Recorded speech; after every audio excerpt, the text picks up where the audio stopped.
Panas ekstrim di Mekah, Arab Saudi membuat ribuan jemaah haji mengalami heat stroke atau terserang sengatan panas.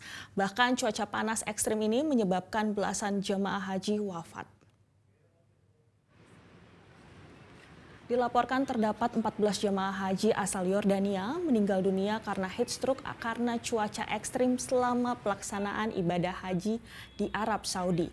5 jemaah haji asal Iran juga dilaporkan meninggal dunia meski belum diketahui penyebabnya.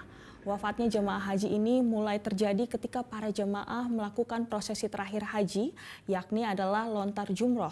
Guna mengurangi panas, Arab Saudi sendiri menerapkan sejumlah langkah seperti mengoperasikan pos hidrasi dan tenda medis untuk jemaah. Otoritas Arab Saudi sendiri juga telah mendistribusikan air serta mengeluarkan imbauan bagi para jemaah untuk melindungi diri dari sengatan matahari.